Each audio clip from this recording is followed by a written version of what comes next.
In 1946, a series of vicious attacks on a small town on the border of Texas and Arkansas changed this town forever. A story that garnered national media attention and still to this day is talked about. A case so big that it is considered one of Texas's biggest mysteries because it is still unsolved.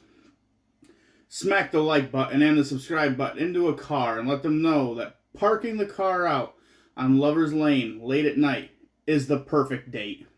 The year was 1946 and World War II had just ended. Soldiers were coming home and everyone was hoping to get their lives back to normal.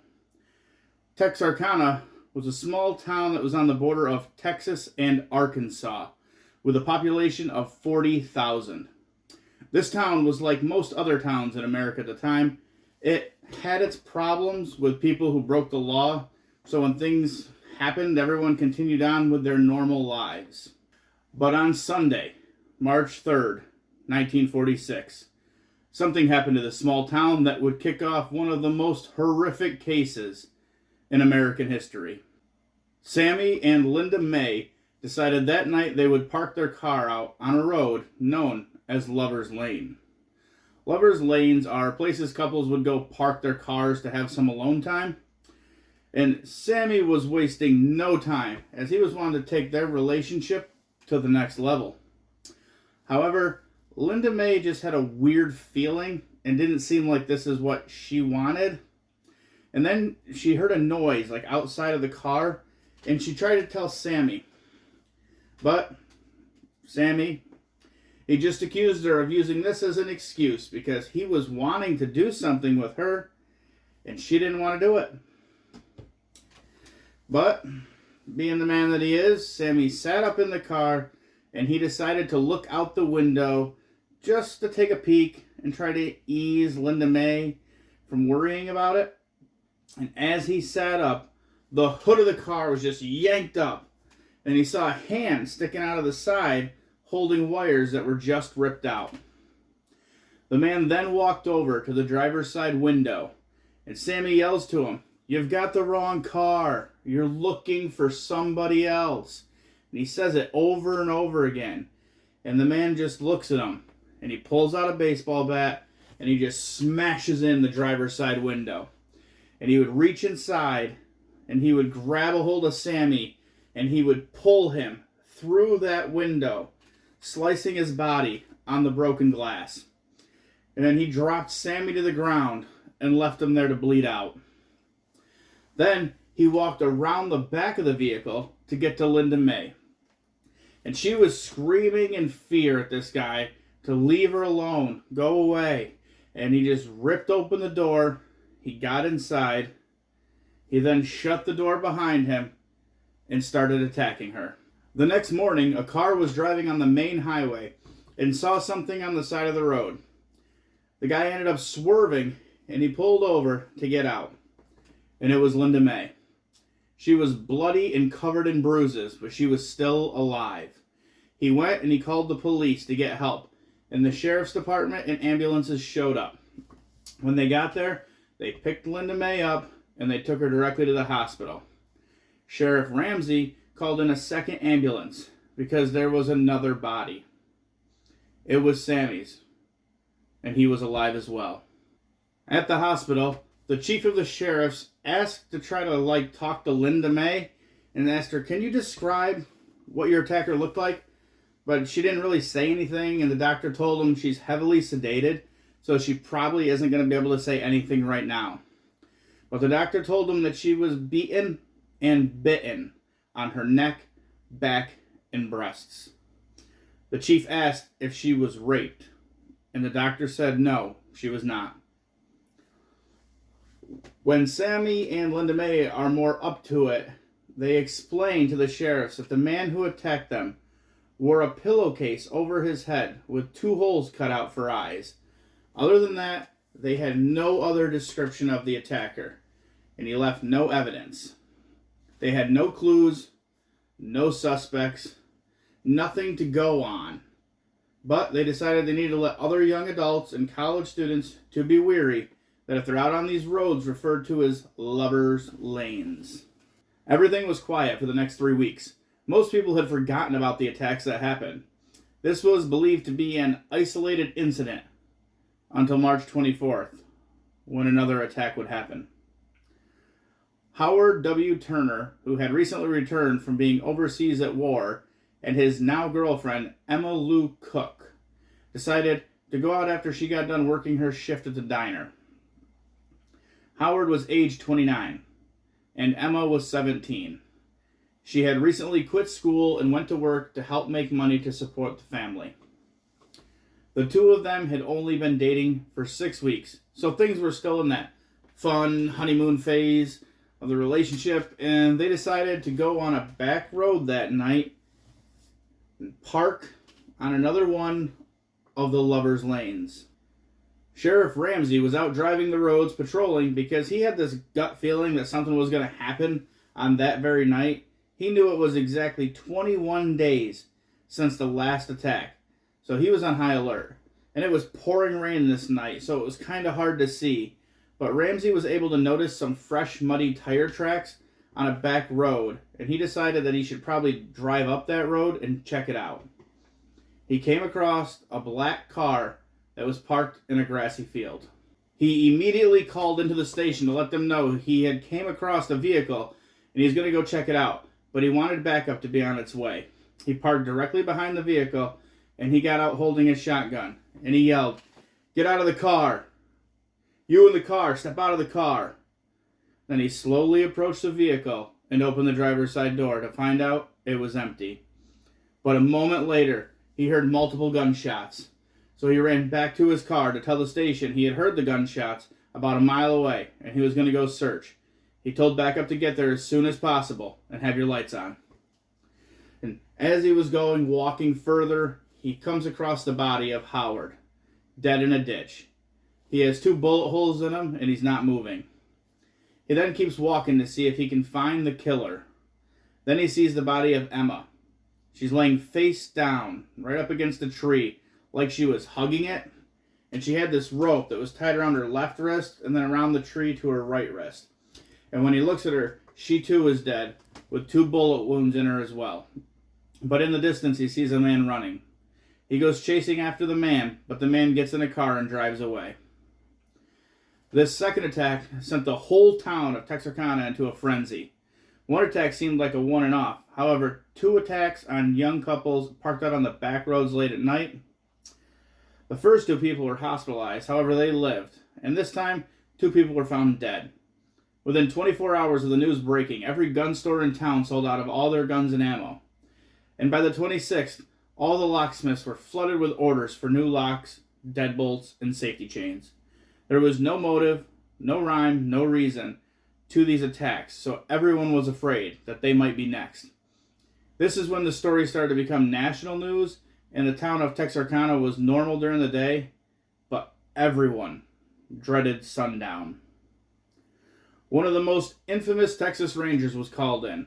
He went by the name Captain J.D. Morales, and he had the nickname Lone Wolf. He was considered the best detective in all of Texas. On his arrival, he told the reporters, "When it comes to the man doing these attacks, I will catch him or kill him." He told the sheriff's department, "I'm in charge of this investigation now, so we're going to do things my way. Nobody's going to talk to the press about anything. If I want the press to know something, I'm going to be the one to tell them." He then tells the chief that he wants to go see the murder sites and the vehicles of the people attacked. He said he's going to take Sheriff Ramsey with him. He looked at the chief and said, "You have no leads and no evidence. He hasn't made a mistake yet, but he will. And when he does, we'll catch this phantom." Texas Rangers, Arkansas State Police, and FBI were all brought in to help try and catch this phantom killer that nobody knew anything about. Curfews were set up in the town of Texarkana, so the only vehicles you saw on the roads after dark were police cars. Police were working around the clock, checking every corner, every rumor, and every lead. A man arrested in Shreveport confessed to being the phantom killer. 2 other people who held people at gunpoint also claimed to be the phantom killer. However, after investigating, there was no proof that they were in fact the phantom killer because they only gave out certain details to the public, and that's all these people would recite. On April 14th, 1946, exactly 21 days since the last attack. Sheriff Ramsey said something to Morales about how it had been 21 days in between the first and second attacks, so he was thinking this was a pattern, and Morales agreed that it could be. So he came up with the idea of setting up decoys. 2 cops would be parked in a car on the roads known as Lover's Lanes, and one of the officers would be dressed up as a girl and see if they could get the Phantom Killer to strike. On this same night was the local school's prom. All the juniors and seniors were at the prom, dancing and having a good time. Peggy was in the band that was playing at the prom. Her instrument was the trombone. The party lasted until 1 in the morning, where the principal led them all in a prayer just before leaving. Peggy gets in a car with her friend Roy. Peggy and Roy were just close friends, but they liked to hang out by the pond in town and just talk late at night. Roy says to Peggy that he wants to go to their usual spot and hang out for a little bit. At first, Peggy says that she doesn't want to because they still haven't caught the Phantom Killer. But Roy says to her, but those attacks, they happened on the back roads, they were just off the highway. The pond is right in town and nowhere near the highway. Peggy reluctantly says, okay, but I have to be home by 2:30. The two of them drive off to the pond and they park. They end up falling asleep in the car, and then Peggy wakes up and asks Roy, what time is it? Roy looks at his watch and he says, 3. Peggy says, we have to go. I was supposed to be home by now. My parents are going to be pretty upset. So Roy starts the car. He begins to back up. And as he starts to drive forward and leave, he looks out his driver's side window and sees a man running alongside the car. It's a man with a pillowcase over his head with the eyes cut out. The man starts grabbing onto the car and pulls the door wide open. He starts reaching in and grabbing at Roy until he eventually throws himself and Roy to the ground. The car just keeps driving with Peggy inside until it hits a group of smaller trees. Roy starts fighting the killer and hits him with a few punches until the Phantom swings and hits him in the head with a hook, causing Roy to fall to the ground face first. Roy starts trying to pull himself up, but the killer steps over his body, pulls out a blunt object. He then swings that object and hits Roy in the back of the head so hard it splits his head open and knocks him unconscious. Peggy, meanwhile, she sees Roy get struck, and she screams and she just takes off running. She's trying as hard as she can to get away, but these woods are really thick, and then she doesn't see the killer, so she takes a moment to lean against this big tree just to catch her breath, and she continues to look for the killer, but she doesn't see him anywhere. Just then, she decides, all right, I need to start moving again in another direction, and then as soon as she does, the killer comes up behind her, and he grabs her, and he throws her over his shoulder and carries her back to the car where Roy is. He places Peggy against a big tree and puts her arms around the tree. He then uses rope and ties her hands together around the tree, the same way that he did to Emma. Roy starts to stir, and Peggy tells him, you gotta run, Roy, run. And Roy, he tries to run away, but he keeps stumbling due to the hit in his head. And he reaches up when he gets to a fence. He just starts pulling himself up this fence so he can stand upright. When the killer then pulls out a gun and shoots 2 rounds into him, killing him. The killer then slowly walks back towards Peggy, but this time he starts rummaging through the car until he finds the trombone. He pulls it out of the car and he starts blowing on it, startling Peggy. She sits there tied to the tree, just begging for her life to this man.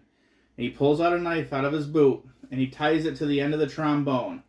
And then he kneels on the ground behind her, and then he acts as if he's playing it, blowing on it and pushing that instrument in and out, in and out.